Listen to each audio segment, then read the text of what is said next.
One of the markers of an all-time great artist is somebody who is told that something can't be done, but they do it anyway and exceed all expectation. For instance, it's probably not a good idea to insert long stretches of text into a hack-and-slash action-adventure game. But Yoko Taro and his team did that with the Nier series, and made some of the greatest games ever. It's probably not a good idea to craft a grounded political story and then insert a bunch of supernatural elements into it, but Hideo Kojima and his team did that with the Metal Gear Solid series. Limitation is the boon of creativity, and the greatest artists are the ones who willingly and consistently face those limitations in order to propel the medium forward. Unfortunately, as is often the case with idiosyncratic yet boundary-breaking works of art, some of them are not appreciated or understood in their time, and due to this, can end up forgotten. This is especially the case with video games, where the games that don't sell very well often don't get ported to modern systems. And unless you have that original hardware in a functional state, or an emulator, you can't enjoy innovative games like Eternal Darkness, Terranigma, or Strange Journey. Today, I want to highlight a game that I believe had the greatest number of idiosyncrasies which worked tremendously in the game's favor, but in almost as many ways were responsible for it being forgotten. That game is Lost Odyssey. This game is a beautiful chimera of contradictions. On the one hand, Lost Odyssey is a very traditional Japanese role-playing game. There's a reason why this game is referred to as the true Final Fantasy XIII, and it's not just because the granddaddy of that series, Hironobu Sakaguchi, produced Lost Odyssey after leaving Square. It's because it features so many of the most familiar mechanics and tropes from both Final Fantasy and JRPGs in general.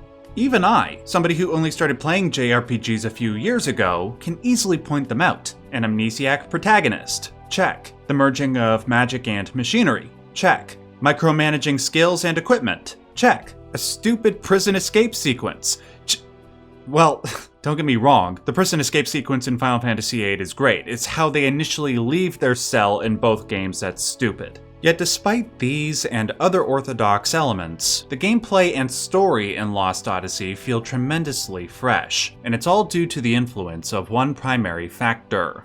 One of the biggest limitations that any game designer intuitively knows, particularly for action-adventure games, is that the protagonist can't be immortal. If the hero can't die, then what are the stakes? Where's the challenge? Despite these general truisms, Hironobu Sakaguchi and the team over at Mistwalker Studios saw this limitation as a call to creativity. Not only did they make the protagonist of Lost Odyssey's story immortal, along with several of his companions, but they managed to craft the gameplay and even the combat around this fact as well.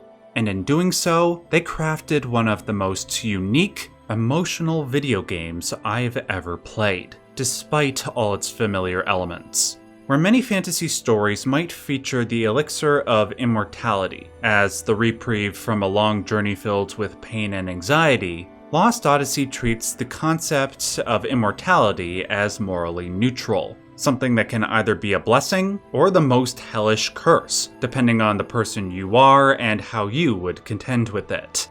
Imagine if you, like the game's main character, were 1,000 years old. Would you be the type of person that yearns for death after seeing thousands of loved ones pass away over the centuries? Or would you be the type of person that chooses to use your accumulated wisdom to enchant the lives of millions? Over the course of 60 hours, Lost Odyssey poses these and multiple other existential questions with striking potency. And by the time I was done, I had found myself spiritually enlightened. Through its philosophical speculations around immortality, Lost Odyssey gifted me with a renewed appreciation for life, and honestly, it alleviated much of my fear of death.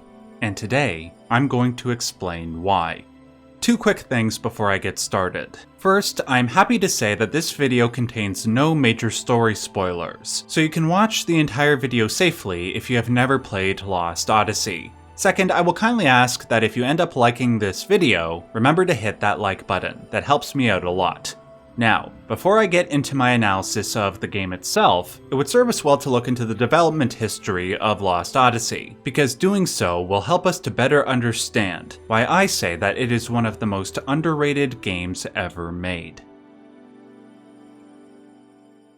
Though there are innumerable reasons one can point to regarding why a game is or is not successful, I believe there are two core reasons behind Lost Odyssey's lack of success compared to other JRPGs. The first is the fact that the game was an Xbox 360 exclusive. Though the Xbox 360 is fondly remembered for its exclusive library, one that was competitive with the PlayStation 3 and the Wii, there's a reason why Lost Odyssey isn't typically remembered alongside the Halos, Fables, Gears, and Forzas. Traditionally, the market for JRPGs tended to revolve around the PlayStation, because that was the console of choice for JRPG players, at least at the time, and more relevantly, the genre's country of origin, which is a place where the Xbox has continuously struggled to get a foothold.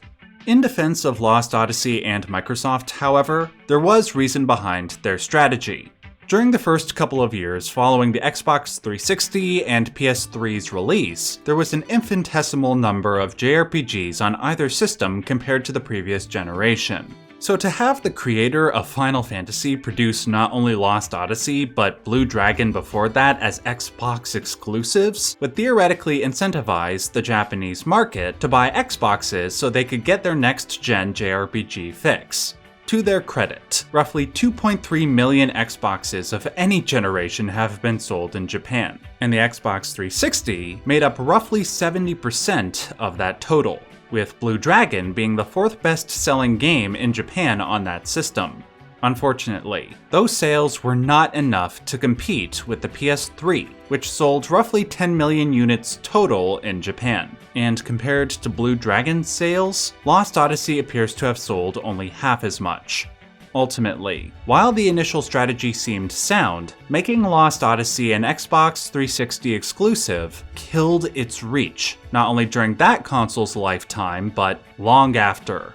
Though you can buy Lost Odyssey on the Xbox Marketplace right now, the prerequisite is, well, the fact that you need to have an Xbox. And compared to the console sales for the Switch and PS5, Xbox has continuously lagged behind. Another prerequisite is that the hardware has to work. And while I own a copy of Lost Odyssey and an Xbox One, mine actually crapped out while I was playing the game for this video, and I couldn't rely on my Red Ring of Death-addled old Xbox 360, so I had to rely on an emulator, which thankfully did allow me to play the game from beginning to end, but required an unconscionable amount of tweaking to keep the shadow effects from looking like this all the time.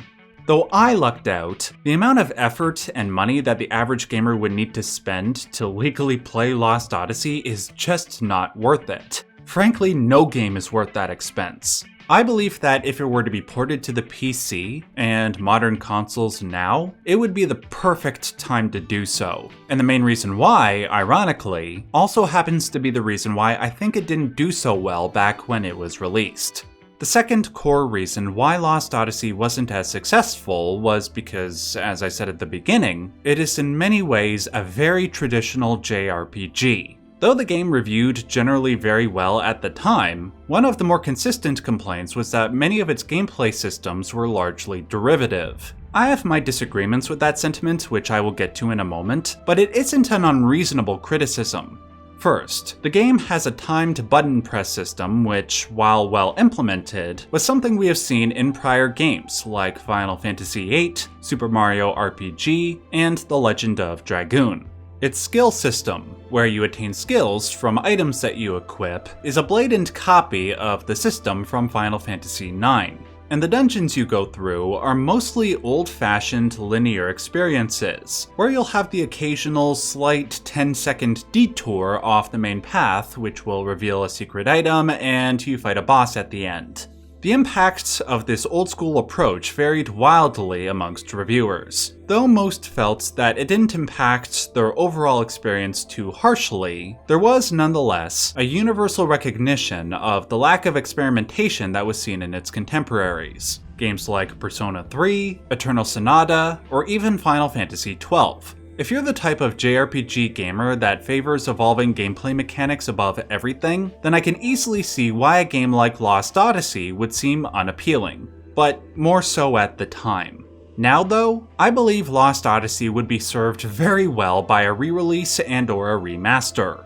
As a newcomer to the JRPG medium, I have noticed over the last few years a resurgence of people who long for the old-school JRPG systems, particularly from Final Fantasy fans who wish the games would return to the systems from Final Fantasy X and prior. This is also borne out by the fact that some of the most beloved JRPGs of the last several years, games like Amori, Sea of Stars, Chained Echoes, and Eiyuden Chronicle, embrace those old systems. If you're an old-school Final Fantasy fan that has never played Lost Odyssey, I think that you would find the gameplay to be a more agreeable evolution of that old-school formula that was left behind when Sakaguchi left Square. And it is an evolution.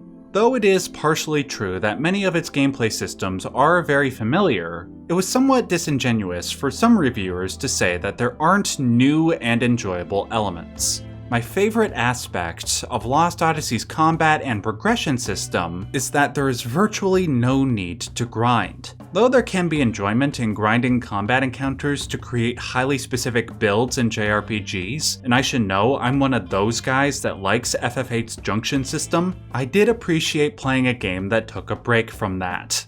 Combat encounters are mostly structured so that even if the levels of certain party members are well below your own, lower party members will quickly gain more experience while higher party members will gain less until there is overall parity. Another neat addition is guard condition. Like with many JRPGs, you can have party members attacking in the front and back rows, but in Lost Odyssey, the front row has a collective health bar known as guard condition, which depletes alongside their individual health bars. How high or low the guard condition is will determine how many hit points the back row suffers should they be attacked. It's a simple yet dynamic way to evolve an old system and add some variety. But perhaps the most unique addition, as I hinted at before, is how the combat and skill systems account for the immortal characters. Though the immortals can be knocked down in battle, they will get back up after a few turns, at various points during the game, but primarily during many of the end-game boss fights, you might need to accept that your immortal party member will go down for a few turns, and then account for how you can reuse them when they get back up. For instance, they could be used as meat shields in the front row, while your mages in the back row cast defense spells and offensive buffs. Then in a few turns when they get back up, they can be used to heal the back row. Outside of battle, the Immortals can learn skills from their mortal party members. Paralleling the aforementioned skill system from Final Fantasy IX, the Immortals can link to mortals and learn additional skills. Over time, depending on what skills you learn, you can build each Immortal's skill set into something that suits your preferred playstyle. Though granted, it's very difficult to turn a pre-established mage into a melee aficionado, the variety of offensive and defensive magic that they can cast will vary greatly, and you will need to learn how to customize in order to take advantage of a specific enemy's weaknesses. Thankfully, at no point did it ever feel overly complicated, and it always felt fun.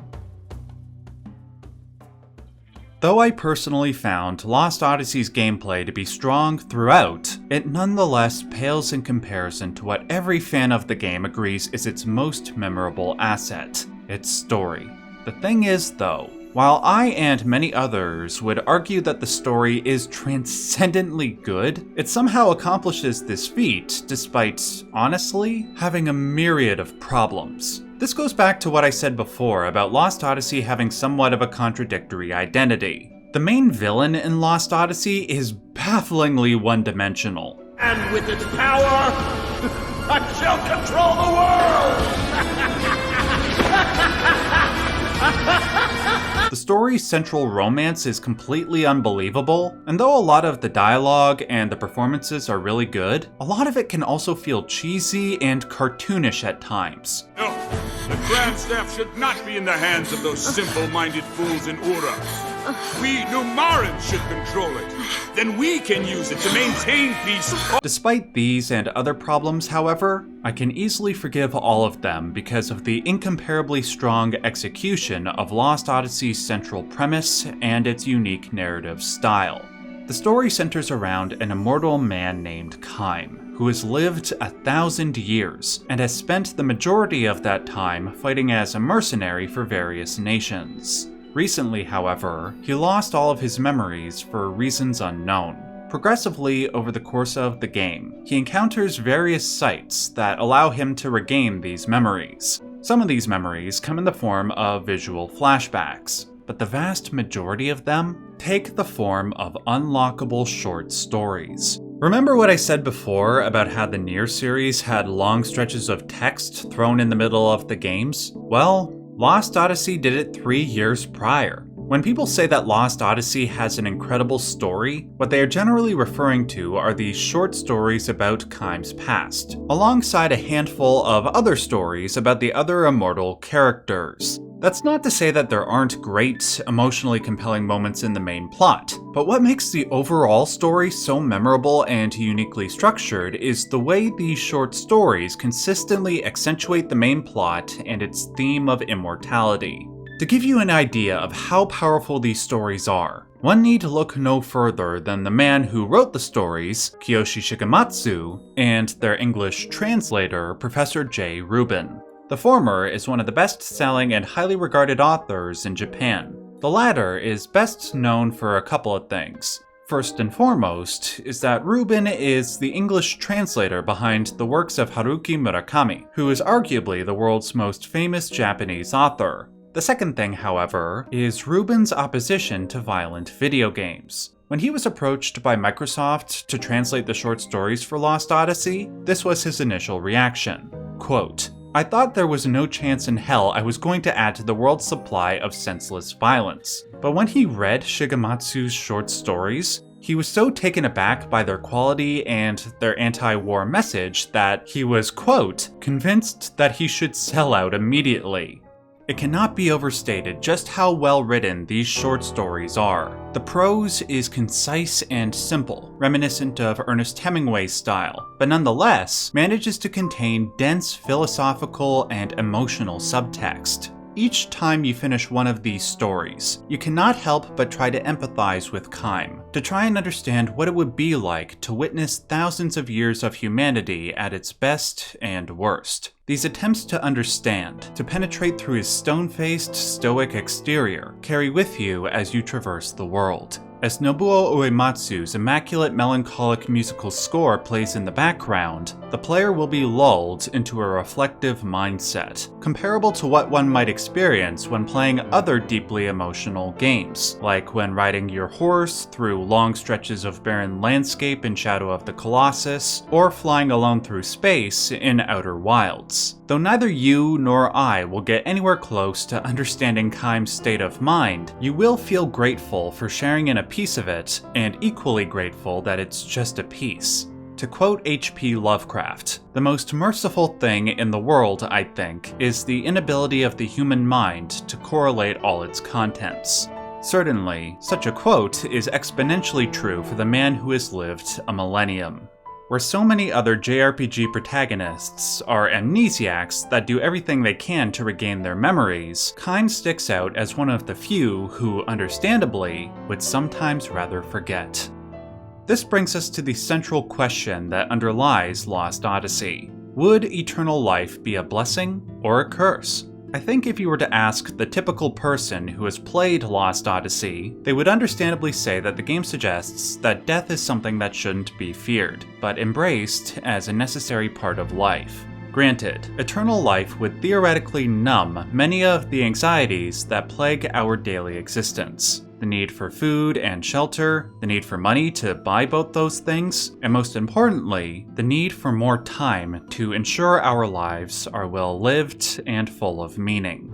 But even if those needs were met, it wouldn't assuage the spiritual and psychological rot that would inevitably follow from seeing nations ravaged by war, disease, natural disaster, or to see thousands of your friends and loved ones die from old age or the random whims of fate. but perhaps worst of all, would be trying to determine what underlying purpose there is to these tragedies, and in respect to Kaim, why he should have to experience these tragedies again and again, forever.